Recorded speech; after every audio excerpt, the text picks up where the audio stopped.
యేసుక్రీస్తు నామంలో మీ అందరికీ వందనాలు. అపోస్తుల కార్యం 4వ అధ్యాయం 31వ వచనం, 32, 33 ఈరోజు వాగ్దానం. వారు ప్రార్థన చేయగానే వారు కూడి ఉన్న చోటు కంపించెను. అప్పుడు వారందరూ పరిశుద్ధాత్మతో నిండిన వారై దేవుని వాక్యమును ధైర్యముగా బోధించిరి. అపోస్తులు బహుబలముగా ప్రభు అయిన యేసు క్రీస్తు పునరుత్థానము గురించి సాక్ష్యం ఇచ్చిరి. ఆమేన్.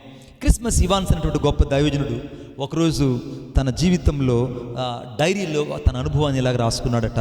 ఏమంటే ఆదివారం సాయంత్రం అతడు ఒంటరిగా ఒక దారి గుండా వెళ్తూ ఉన్నట్టుగుండి తన ఆత్మీయ స్థితిని గురించి అతని హృదయం కలవరపడింది.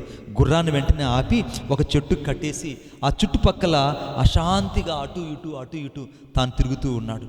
తన జీవితాన్నంతా ఒక్కసారి గుర్తించుకున్నాడు. దేవుని దగ్గర దాదాపు 3 గంటల పాటు విరిగిన హృదయంతో కన్నీళ్లతో ప్రార్థించడం ప్రారంభించాడు. క్రమంగా దేవుని క్షమాపణ అనే నది తన హృదయాన్నంతా నింపేసింది. దేవుని యొక్క క్షమాపణ అనే కనికరము తన హృదయాన్నంతా నింపేసింది. దేవుని యొద్ద నుండి క్రొత్త పరిశుద్ధాత్మ శక్తిని, అభిషేకాన్ని తన జీవితంలో పొందాడు. సూర్యుడు అస్తమిస్తూ ఉండగా అతడు తిరిగి మళ్ళా గుర్రం ఎక్కి తన ప్రదేశానికి వెళ్ళిపోయాడు.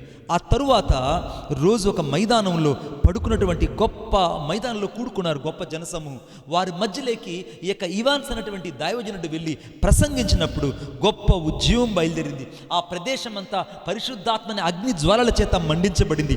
అవును, తిరిగి ఎవరైతే జన్మిస్తారో వారి దగ్గర పరిశుద్ధాత్మ శక్తి ఎప్పుడు నిండుకుని ఉంటుంది. నీ జీవితంలో ఈరోజు నువ్వు కూడి ఉన్న చోట దేవుని యొక్క ఆత్మ చేత కంపించబడబోతుంది. నువ్వు కూడి ఉన్న చోట పరిశుద్ధాత్మ చేత నువ్వు నింపబడబోతున్నావు. నువ్వు కూడి ఉన్న చోట దేవుని యొక్క శక్తి నీ జీవితాన్ని నిన్ను నింపబోతుంది. ఎందుకంటే నీ జీవితంలో పరిశుద్ధాత్మ చేత నింపబడిందా? నీ హృదయంలో సంపూర్ణంగా నిండిందా?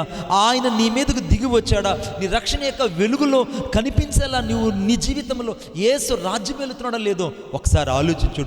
సముద్ర కెరటంలాగా ఆయన నీలో ఎగిసిపడాలని ఆశిస్తున్నాడు. అనుదినము నీతో కలిసి నడవాలని ఆయన ఇష్టపడుతున్నాడు. నీ బ్రతుకులో మాధుర్యాన్ని నింపడానికి యేసు నీ ఎదుట నిలబడి ఉన్నాడు. నీ ప్రార్థనకు జవాబిచ్చి నడిపించడానికి ఆయన నీ ఎదుట నిలిచి ఉన్నాడు. ఆయన నీతో నడవడము, నువ్వు ఆయనతో నడవడం ఈ రోజున నీకు హాయిగా ఉండబోతుంది. ఎందుకంటే నీ ముంగిట అనుక్షణం యేసు ఉండబోతున్నాడు. ఆమేన్. నీ బలాన్ని దేవుడు తిరిగి మరలా నీకు రెట్టింపు చేసి నేను దీవెనకరంగా చేయబోతున్నాడు.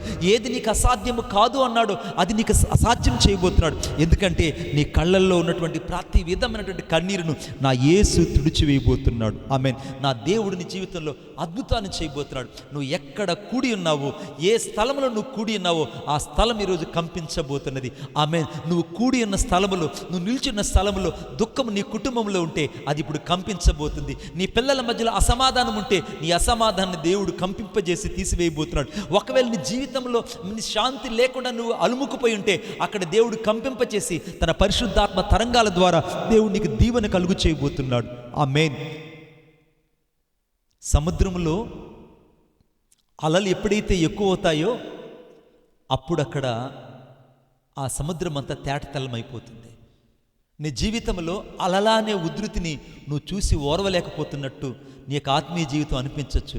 కానీ అలలు అనే ఉధృతి నీ జీవితంలో లేకపోతే నీ సముద్రం అనే జీవితంలో శాంతి అన్నది కనపడదు. తలలో వంచండి, ప్రార్థన చేసుకుందాం. ప్రేమగల మా తండ్రి, నీకు వందనాలు చెల్లిస్తున్నాను. ఈ ఉదయకాల సమయంలో మీ పిల్లలమైన మమ్ములను మేము కూడి ఉన్న చోట కంపించడానికి మీరు దిగి వచ్చారు. మమ్మల్ని మీ ప్రార్థన ఆత్మశక్తి చేత, పరిశుద్ధాత్మ శక్తి చేత మీరు నింపి ఉన్నారు. ఈ దినాన మీ యొక్క మహిమ చేత మీరు నింపినందులకే వందనాలు చెల్లిస్తూ నజరేయుడిని యేసయ్య శక్తి కలిగిన నామంలో ప్రార్థన చేసి వేడుకొనుచున్నాను తండ్రి. Amen. Amen. Praise the lord.